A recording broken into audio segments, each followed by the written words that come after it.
welcome back to the Coffee Tech Chat. We haven't done one of these in a while. Yeah, where have you been? All over the world. Oh, I see. Yeah. We were in Berlin. I was in Gran Canaria, hence the suntan that you can't see anymore because it's got because I'm now back in British weather. And then we've been busy. Yeah, we've been really busy. Yep. Yeah. Lots going on. Yeah. Lots in the world going on. Yeah. The tech world is going crazy. It's Absolutely. like full speed forwards and insane. I was doing a live stream and talking about how it's progressed so much. I watched we'll get onto this topic because we're going to get onto this topic because it's all the world is talking about. But I watched a video from the CEO of NVIDIA, who he was talking about that they used AI to improve the process of their chips that they're building for AI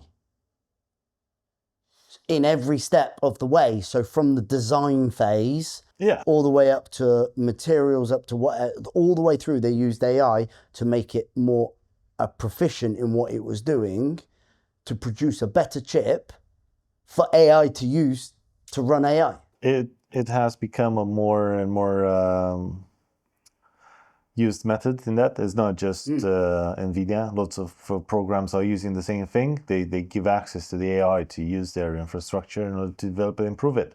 Lots of companies are using AI. So let's bring this back down to where it normally is rather than the big multinationals, but lots of small to medium-sized business, SMB market, are using AI. Some of it without thought, as in they've gone, oh, AI, we need to use it. Let's just throw it in. Let's have a license of ChatGPT. Let's have a license of Google Gemini or whatever else. And let's just use it without any prior thought to what needs to be done before you let AI loose. Gemini has a function now that you allow it into your computer and pretty much does what Copilot was meant to do on the Copilot machines, where pretty much it's shadowing your computer constantly, and you can give it like granular permissions. Yeah. And it's like, for example, there was this guy talking about he granted access just to the downloads folder, and it was like, please optimize it, let me know what I have there and what's the best way to manage this folder. And then after he did that, because he wrote the code for this to happen, then he gave it back to Copilot. It's like, can you improve this? And Gemini. And Gemini came back. It's like, oh, you should do this, this, and this. Things that the guy didn't even think about it. So.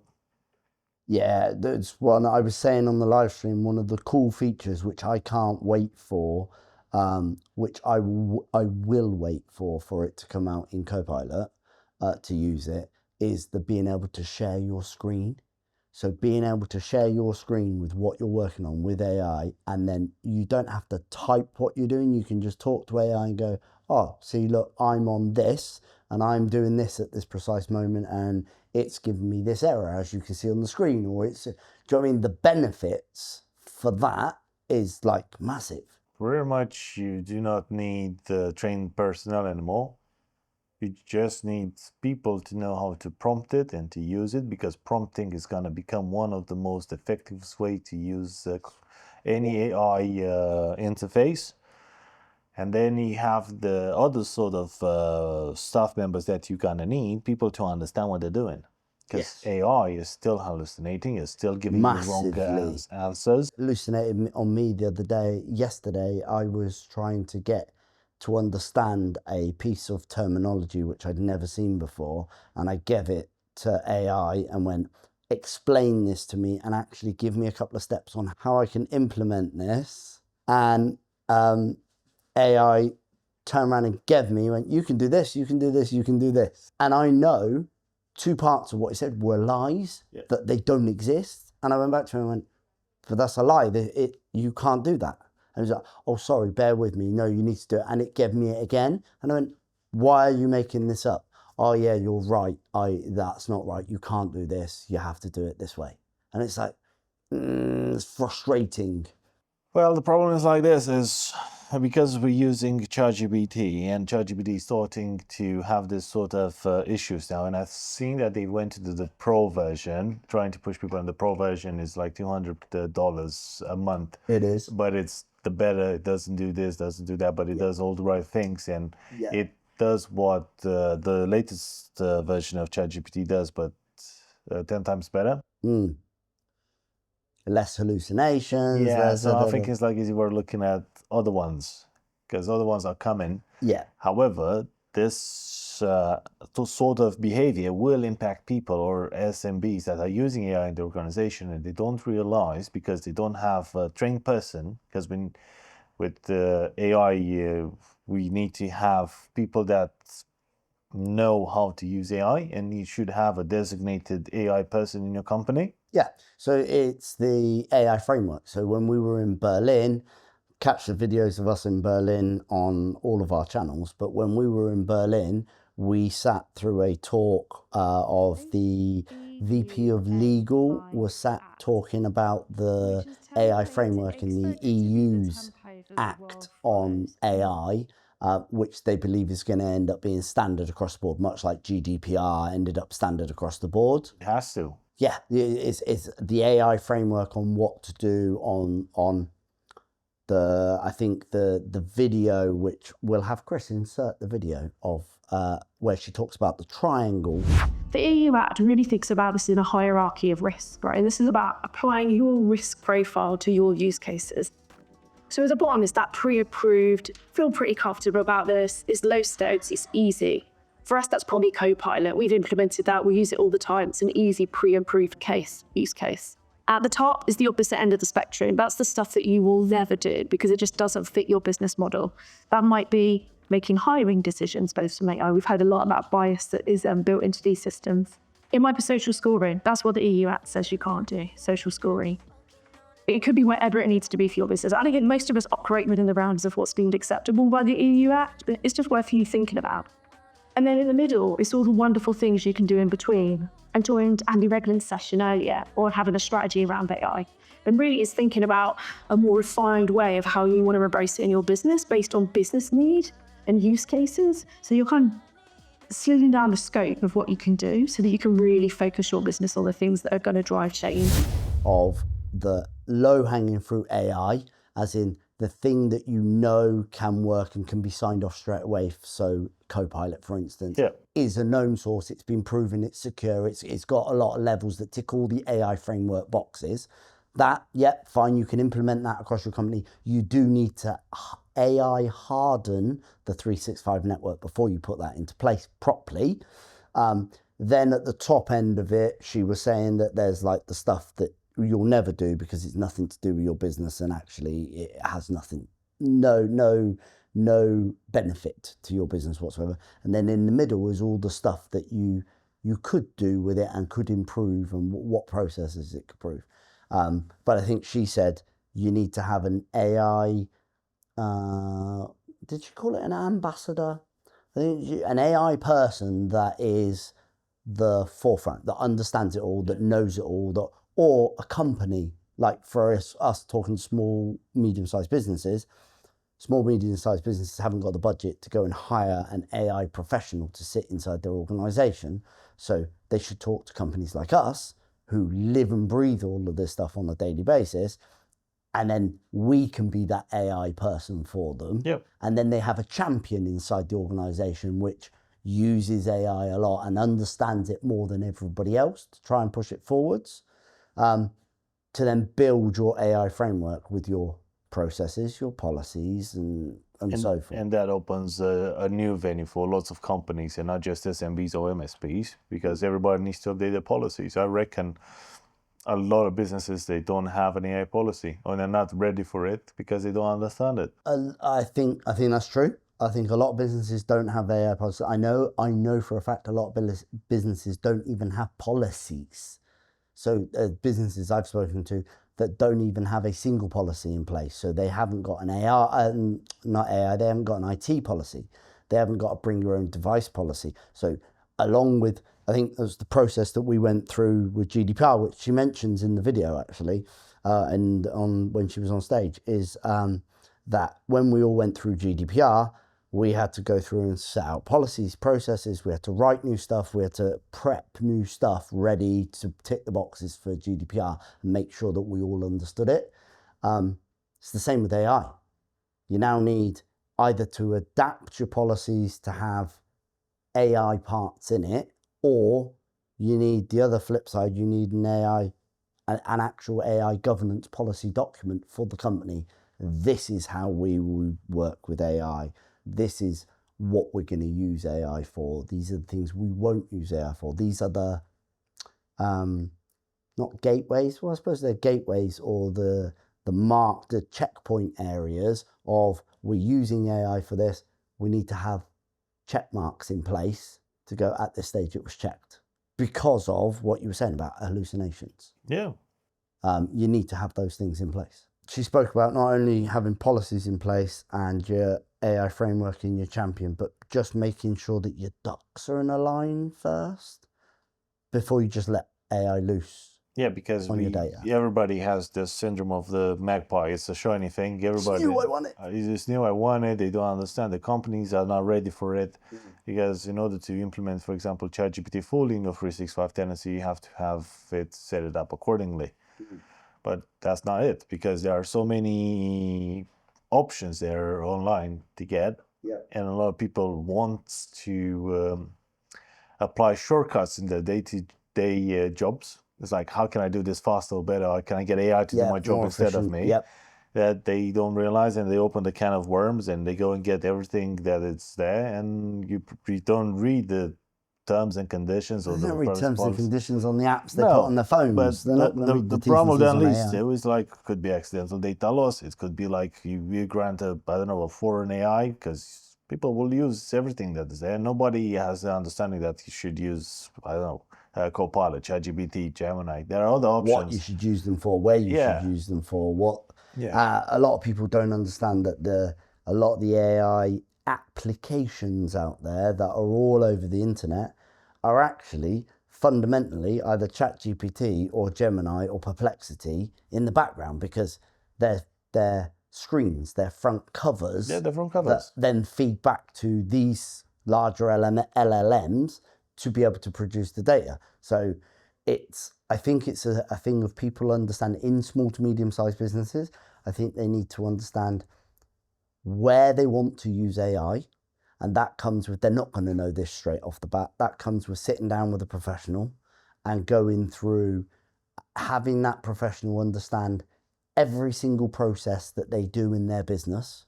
And for the larger organization, let's break it down by department. How does your sales team work? How does your accounts team work? How does your operations team work? How does your production team work? Blah, blah, blah, all the different departments. How does your HR team work?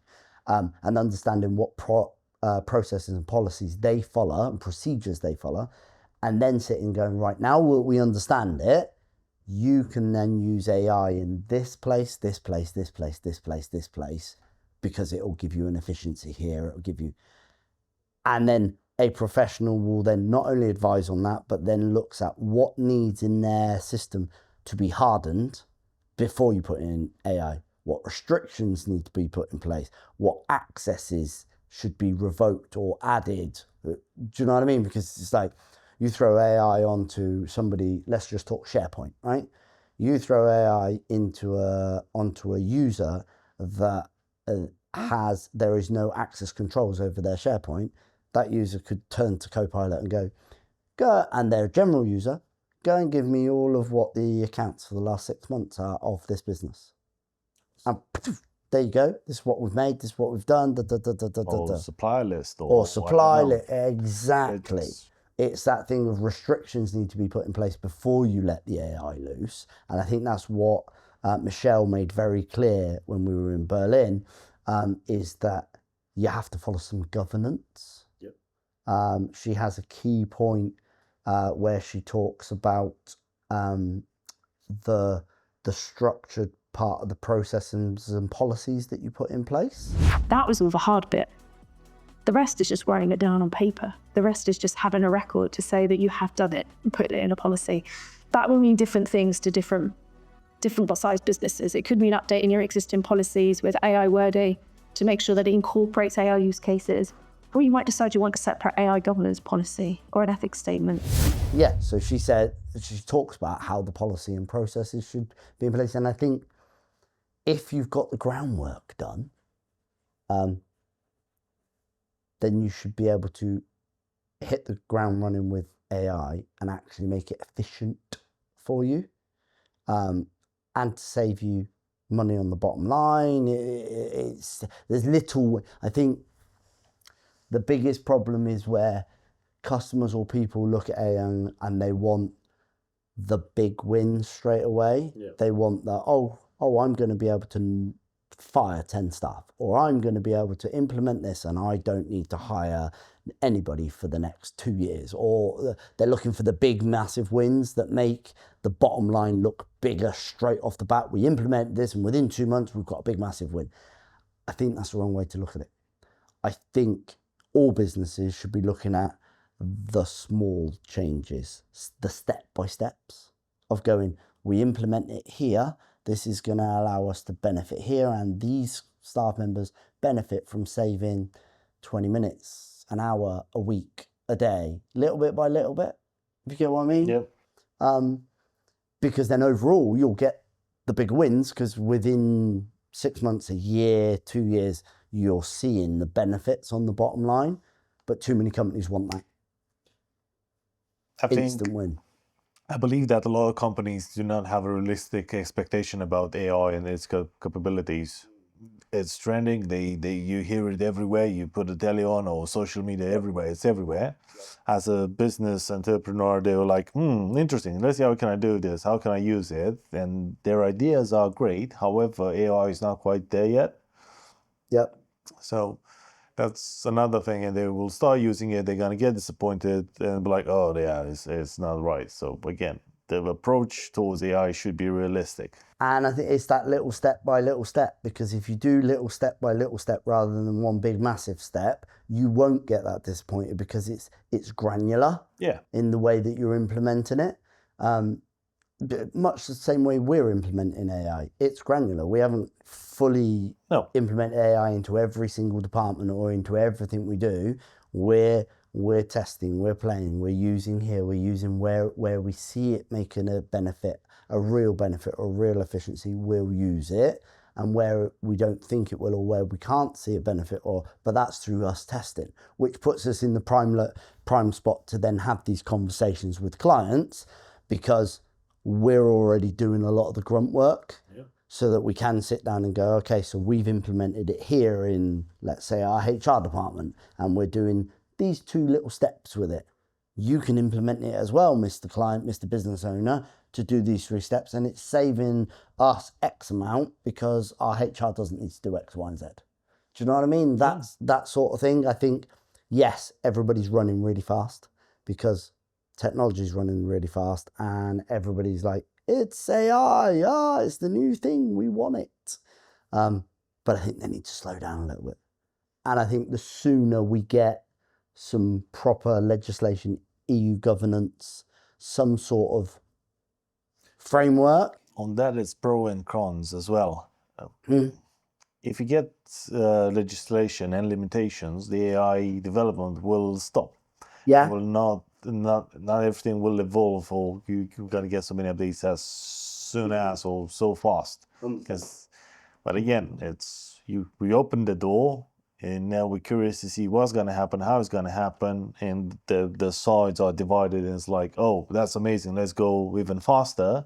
And then you have the other side, the cautious side. It's like, oh, is it really a good idea to do what we're doing? It's like, oh, let's have some regulations in place. Let's stop, because we should learn from the past. Every single time when we had to deal with new technology or automation or with the Industrial Revolution, there were new protocols in place, like health and safety and so on. And it's pretty much the same thing, but in the digital environment. Yeah, exactly the same. You just need to put the right things in the right places. But I think that the talk in Berlin, there was a lot in Berlin that was really beneficial. We still need to have a whole conversation about a lot of the chunk of stuff from Berlin, but there was a lot of stuff. But I found that talk, it was a very short talk. It wasn't long at all. Yes, it was directed at there were all MSPs in the room, but actually I think it worked really well because it wasn't a techie person delivering the talk. It was legal, and therefore it was human speech, and yeah, She had the vocabulary adapted to the audience. yes, yeah, exactly so.